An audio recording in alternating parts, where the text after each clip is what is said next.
Mire, lo prometido es deuda. Le damos la bienvenida a Juan Carlos Herrera, nuestro asesor en finanzas. ¿Cómo estás, Juan Carlos? Hola, Andrea, un Buenos placer. días. Hola, Katia. Bienvenido, muy buenos Juan días. Carlos. Gracias por acompañarnos. Estamos en septiembre, Sí. mes del testamento, y justamente hoy vamos a platicar contigo cómo podemos preparar este testamento para heredar, adjudicar y sobre todo saber si yo debo de hacer un testamento o no es necesario, que muchas veces las personas lo creen de esa manera.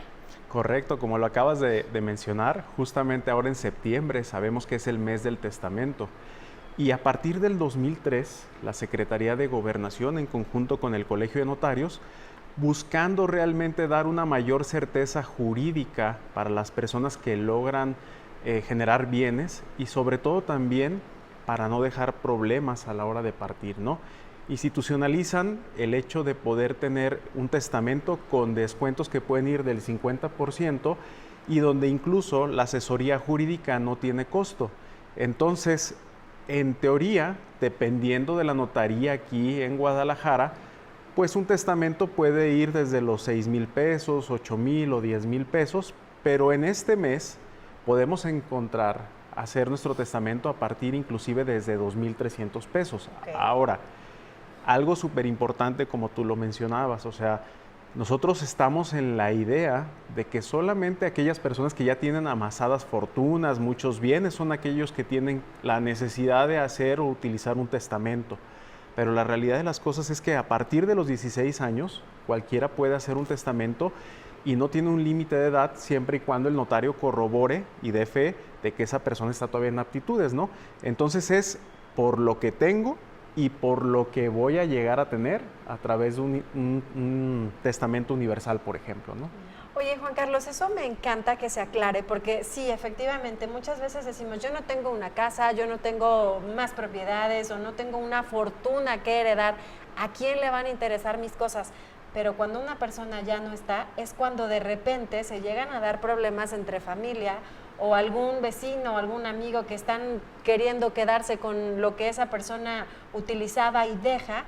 ¿Y qué hacer en ese tipo de casos? Sí, claro. Aquí hay que entender, cuando una persona fallece y hay ciertos bienes a cobrar que pueden ser desde una cuenta bancaria, desde el saldo que se encuentra en la Afore, que luego se vuelve complicadísimo decir, oye, es que mi esposo murió, mi esposa murió, mi hijo murió, y ya tenía ahí ahorrados 200 o 300,000 o $500,000 de pesos para su retiro. ¿Cómo le hago para poderlo cobrar? Bueno, si no existe como tal un testamento, que les digo, quitándose de broncas desde 2,300 pesos que hoy lo pueden encontrar, entonces se tiene que realizar lo que se llama un juicio sucesorio intestamentado, en donde se inicia con esta denuncia del fallecimiento de la persona y todas aquellas que tienen derecho se deben de presentar, se deben de publicar edictos, se debe hacer una serie de cosas donde los procesos, si todos están de acuerdo y demás, pueden llevar hasta 1 año en poder sacar este juicio, si no es que hay juicios en donde no se ponen de acuerdo y se alargan y por eso de repente vemos tantas casas abandonadas porque pues no son de nadie, porque no hubo un testamento de por medio.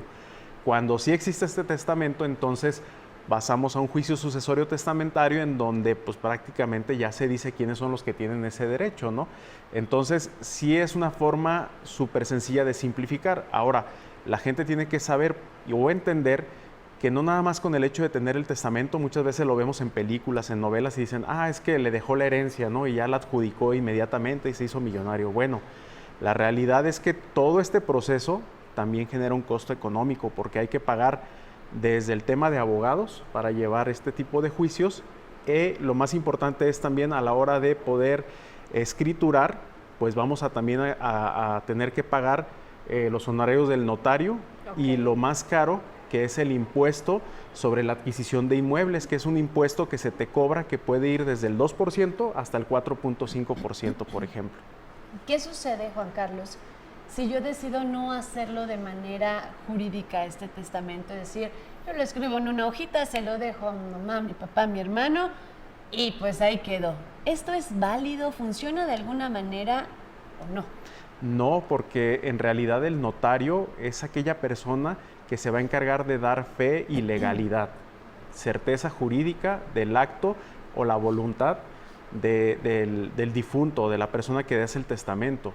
Por eso es importante realizar el testamento, porque imagina tú aquellas familias que tienen 5 o 6 hijos y a lo mejor son 2 los que están más allegados al papá o a la mamá, y al final en una hoja, como tú bien mencionabas, yo le dejo todo a mi hijo y demás solamente descrito, pues esto no va a tener una validez ante un juicio, porque realmente no, aunque está a lo mejor la firma y se expresa la voluntad, no hubo una autoridad competente para dar fe y legalidad de este acto, que es lo que hoy día hace, por ejemplo, un notario. Oye, Juan Carlos, ¿y estos testamentos que se hacen y que se ofrecen en septiembre, cuál es su periodo de validez? Es decir, ¿se tienen que estar renovando o actualizando de acuerdo a los bienes o a las cosas que la gente quiera ir dejando o añadiendo? ¿O únicamente con tener uno universal, como el que tú mencionabas hace rato, es más que suficiente? Puede ser de las dos maneras, o sea, puede ser el universal, donde dices, este es mi heredero universal, o puede ser también el testamento abierto, ¿no? Donde yo recurrentemente puedo seguirme acercando para hacer modificaciones, cambios, agregar algunas cuestiones, ¿no?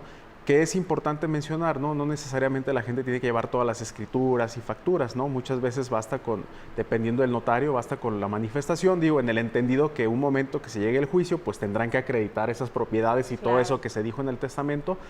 Pero aquí es lo que les comentaba, y la preparación para poderse adjudicar tiene mucho que ver. Si tú ya tienes bienes y quieres dejar todo arreglado para tu familia, un seguro de vida cobra una relevante importancia, porque es el instrumento que al fallecimiento de la persona va a poder dar también un dinero adicional.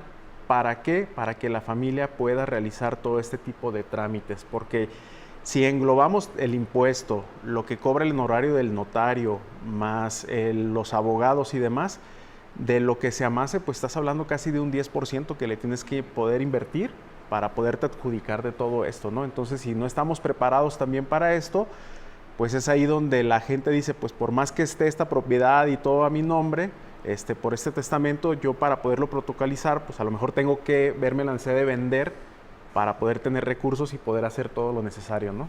Oye, Juan Carlos, ¿y qué sucede en el caso de que yo haga un testamento, y también saber si se puede, sobre bienes que aún estoy pagando? Es decir, aún estoy pagando mi casa, mi coche, algunos terrenos, alguna situación que yo esté todavía pagando. ¿Qué pasa si yo dejo ahí estipulado, se lo heredo a tal persona? ¿Le estoy heredando la deuda, o al fallecer esa deuda se acaba y entonces sí le heredo el bien? Excelente pregunta. Aquí hay que tomar en cuenta si va a ser mediante un crédito hipotecario con una institución financiera, si es importante y va a prevalecer. En ese momento te van a pedir que tú dejes la persona un beneficiario, y ese es el que va a prevalecer. Generalmente este tipo de créditos, al fallecimiento del titular del crédito, pues tienen la parte de poderse liquidar el remanente de la deuda, ¿no? Entonces, sí, muchas veces también la persona que hereda puede llegar a heredar ciertas deudas. Por ejemplo, ¿no? Antes de adjudicarme yo la propiedad que me dejó mi papá, pues tengo que revisar que esté al corriente del pago del predial, que esté también al corriente del pago del agua, de los servicios, antes de poderla adjudicar, ¿no? Entonces, pues ahí también estoy heredando de alguna manera ciertas deudas. Entonces, sí es importante, y aquí hay una situación donde dicen, oye, si yo ya dejé un beneficiario en esta propiedad porque estaba pagando mi crédito y luego un testamento, ¿qué prevalece? Porque en el testamento puse otra persona y en el crédito puse la otra. Pues siempre va a prevalecer la persona que pusiste como beneficiario en tu crédito. ¿O se tiene más validez el beneficiario del crédito que se está pagando que el propio testamento? Porque ahí en ese momento tú escribiste, y para la institución este es el beneficiario porque tú pusiste ahí tu voluntad, ¿no? En el testamento, pues evidentemente no puede hacer este cambio porque es ante una institución financiera. Bueno, pero ahí es donde se agarran las peleas por los terrenos en la familia, cuando una cosa está escrita en un lugar, otra en otro, y otra de palabra, porque muchas veces antes de fallecer las personas dicen cosas y dejan por escrito algunas otras. ¿Cuál es la mejor manera de prepararme para armar mi testamento? Es decir, ¿qué tengo que tener preparado para terminar? Muy bien, pues yo lo que les recomiendo es acérquense hoy a una notaría. Como les digo, se ampliaron los horarios, la asesoría jurídica no tiene ningún costo, y de alguna forma recuerden, lo más importante es enumerar todos sus bienes a manera de un inventario, pero sobre todo también un testamento universal es lo que hoy tengo y lo que más adelante voy a llegar a tener, ¿no? Juan Carlos, muchísimas gracias por darnos esta asesoría, de verdad nos despejas muchas dudas. ¿Dónde te encontramos? La gente me puede seguir en redes sociales como JC Herrera Finanzas, Facebook, Instagram y TikTok. Excelente, Juan Carlos. Muchísimas gracias por la información. Búsquenlo si es que ustedes tienen dudas acerca de este testamento o si están en proceso de hacer válido algún testamento. Muchísimas gracias Juan Carlos, por haber estado con nosotros, nuestro experto financiero. Te esperamos la próxima semana con más temas. Y si usted tiene alguna duda o quiere que hablemos de algo en específico, le invitamos a que nos escriba a través de la línea de WhatsApp o directamente en las redes sociales de Juan Carlos, para que ahí estemos delimitando de qué vamos a hablar, cuál será nuestro próximo tema de la semana, y seguramente usted pueda estar muy claro en todo lo que le está surgiendo en ese momento. Vamos a una pausa y regresamos en unos momentos.